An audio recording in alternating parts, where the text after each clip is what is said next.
my connoisseurs of kaiju, we are back with another Sofubi Sit Down. And today, we're going to take a look at the brand new Super7 Ultimates Shogun Warriors Godzilla. It's a mouthful. But first, if you could hit the like button, that would be cool. And maybe subscribe if you haven't done that yet, because that would also be cool. So yeah, I just got this guy in from the Godzilla store. It was the second purchase I've made through the Godzilla store. And once again, I do have to say how impressed I am with their service. I got a shipping notice the same day that I ordered this, and then the figure was at my doorstep within a week. So can't beat that. Plus, check it out, man. They threw in some cool stuff. They threw in a little thank you that has a little -1 postcard. And they threw in a sticker, a Godzilla heart sticker, because we love Godzilla every time. And also, this cool thing. It's not it's thick. It's like a nice lenticular. I don't know what you really call this, but it's a nice piece of Godzilla art there by Matt Frank, signed by Matt Frank, drawn by Matt Frank. So that's cool, neat. So yeah, cool stuff. Very happy with the service of the Godzilla store. Buy with confidence from there for sure. Anyway, enough about the free stuff I got from the Godzilla store. Let's go take a look at the figure. And there he is, the Super7 Shogun Warriors Godzilla from their Ultimates line. And it's really nice. It's a really, really good figure. Fairly weighty little guy as well. Before we take a look at him, let's take a look at the box. So there's not a lot to look at, but I like the minimalist packaging that they did on this. I think it's cool. Basically, that's what you got. Not really anything else noteworthy about it. It's got the Ultimates on top. This slides up, and he's just packaged in there. In your typical clear case packaging. But I do like the box. I think I'll probably keep the box on the shelf with the figure. As for the figure, there he is. And he's nice, like I said. Looks very, very similar, almost identical, I would say, to the American Shogun Warriors toy that a lot of Godzilla fans grew up playing with in the late 70s, early 80s, myself included. And we'll take a look at that little bit of history after we look at the figure. So let's look at the figure first, shall we? Face sculpt is perfect. Perfect representation of what that toy looked like as a kid. Did it look just like Godzilla? No, it certainly did not, and this certainly does not. It's got the pig snout that figure had. It's got the eyes with the yellow, black, red, and then the black around. It's got the yellow painted teeth with the red on the lips.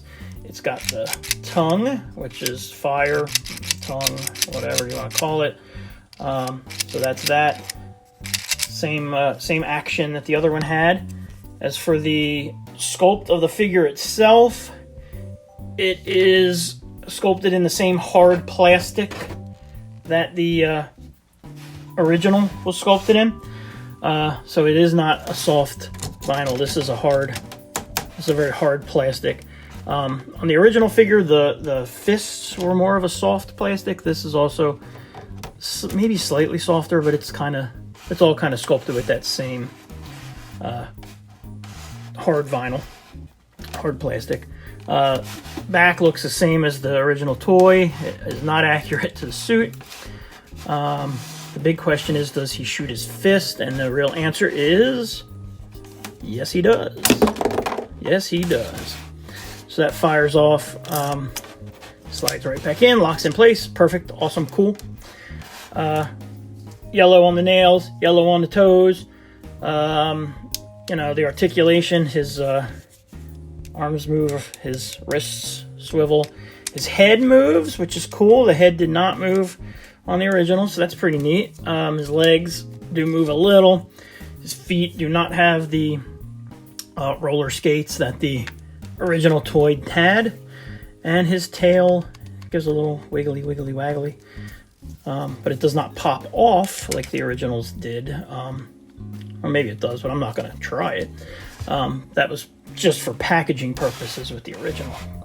So, yeah, man, all around, super happy with this guy. He was $55 on the Godzilla store. There was also a glow-in-the-dark version, which I was like, well, let me get this one first, and we'll see. I probably am going to get it, just because of how much I like this one. So, yeah, I think I'll probably get that one and add it to the shelf with this guy. So, all around, great figure. I recommend it. It's a cool, just, you know, piece of Godzilla history. A really nice homage to a piece of Godzilla history, especially if you were a kid in the 70s and 80s and, you know, maybe had this figure and lost it to time or rough play or whatever. You know, for $55, it's super, it's just a massive blast of nostalgia. It's so cool. Like I said, highly recommended. I am going to get the glowy. That's really all there is to say. It's a great figure. Oh, Super 7 knocked this one out of the park. So I'm really, really happy with it. Let's do some comparisons. But you know what? Before we do comparisons, let's go back, way back in time. Way back to the year 1981. A young Sofubi samurai is sitting on the floor of the living room watching cartoons when suddenly this commercial comes on. Godzilla! You can pretend Godzilla turns a mighty castle into a pile of sand. Go do it, Godzilla! You control Godzilla's ugly tongue. You can make him stomp, pound his tail, pretending he strikes it all in his way. You can launch Godzilla's claw for the final blow. We did it! What will Godzilla do next? It's up to you. Godzilla with a claw that launches, some assembly required, from the Shogun Warrior collection by Mattel. That was my 7-year-old brain exploding when I saw that commercial. I had to have this thing, man. I had to have it. The Shogun Warriors Godzilla, which was released in the late 70s and the early 80s under the Shogun Warriors banner, which is a Mattel line. There's a whole history of that, which is beyond the scope of anything we cover here.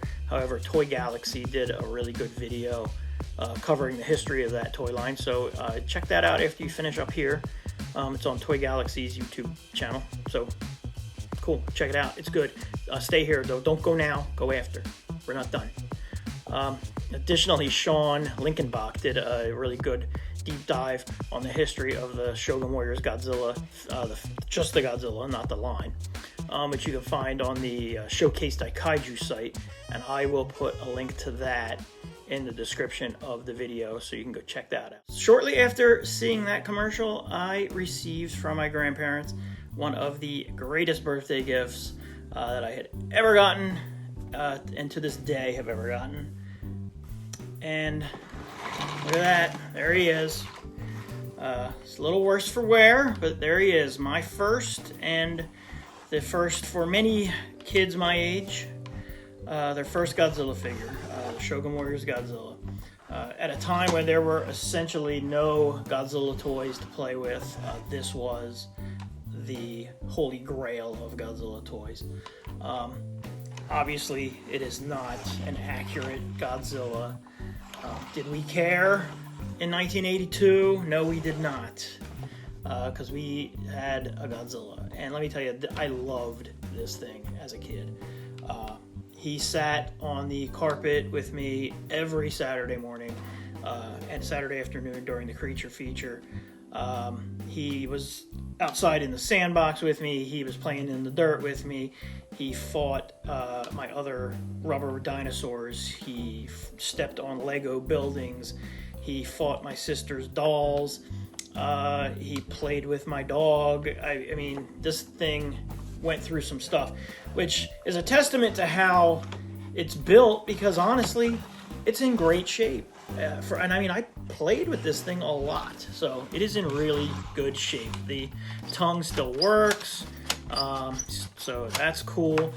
The fist still fires. I'm not gonna do it because it does fire, but getting it jammed back in there isn't the easiest thing. I mean, this guy's 42 years old. He's probably older than half the people watching this video. So, you know, I'm not going to fault. It's an old spring in there. So, you know, no cracks, no real paint chipping, except a little bit on his nails where he would, you know, where I'd have him doing stuff. But, I mean, he's got a tiny little crack on the toe. I don't even know if you can see it. There it is. It's very small. That is the only flaw on this guy, other than maybe his legs are a little pushed inwards, just from years of sitting on a shelf now. But yeah, man, that's him. He's awesome. Still, I love that I still have him in my collection. I would never. This guy will. He's going with me when I. In fact, you know what? You can. When I die, you can just take my ashes and just stick him in the tail and put this guy on the mantle. Really no comparison without first comparing him to the Shogun Warriors Godzilla that I had as a kid that we looked at. So let's get him here, and we're gonna have some logistical problems doing this, but we're gonna do our best. So yeah, so he's a gigantic figure. So as you can see, he comes up to a little over the knee of the original Shogun Warriors figure. Let me disconnect the camera here, and we will take a look at some closer details, because I really do want to show you how crazy it is, how they've really just completely copied the look of this figure. It's awesome. Okay, so if you take a look at the head sculpts on both of these, it's just nuts how similar they are. Just so alike. It's just so cool. Like I said, if you had this as a kid and have lost it, you know, you can't go wrong with that. They're so alike. This guy's got the tongue that is more of like a rubbery, like floppy piece of vinyl, which was great because that's, as kids in the 70s and 80s, we would have broke that. This thing would have broken in 2 minutes back in the day. So, you know, this isn't meant to be played with. This obviously was. So that's the big thing. But I mean, again, just all the way down from top to bottom, you can see how similar they are. The hands are the same. The feet are the same. Everything is essentially a one-to-one copy. The only difference being his tail is missing these three plates or spikes or bumps or whatever they are. That's really the only difference that I see between the two. So that's how those two figures compare. And you know, ultimately when I display these guys, they're going to go on a shelf together, along with a few other things that I think will be neat as well. So let me grab a few other figures, and we can take a look at how a few other figures compare with the new one more so than the original. So Super7 also released, I want to say maybe a year and a half ago, another little Shogun Warriors figure. This one's cool because it came in an actual repro of the box that the old one came in. And that's how those scale. So he's very, very tiny. So that's cool.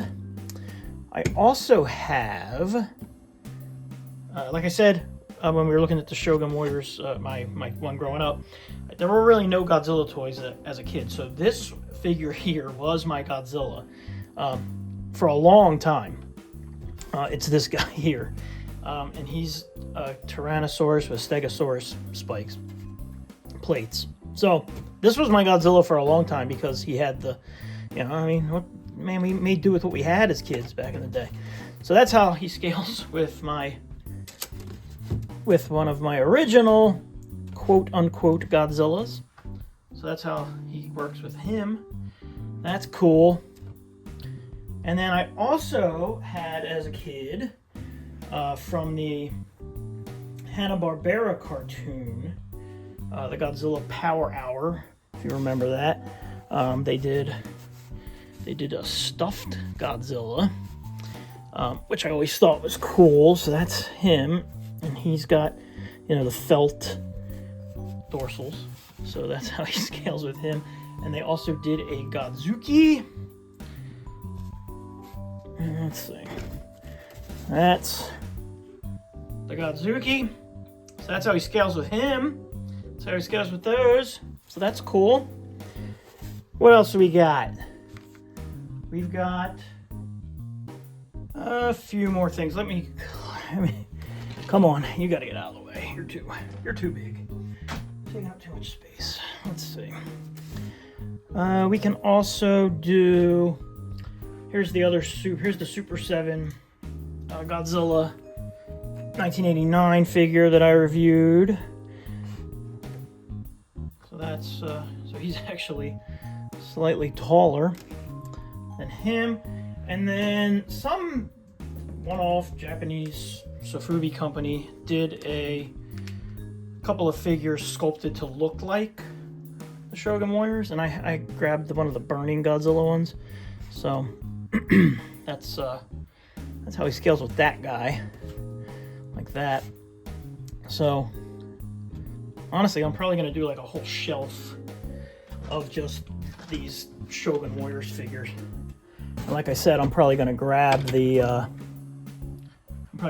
glow-in-the-dark one to add to it. So I think that'll be cool though. So yeah, that's everything. That's how they all look. That's awesome. I'm really happy with it. It's 100% a buy.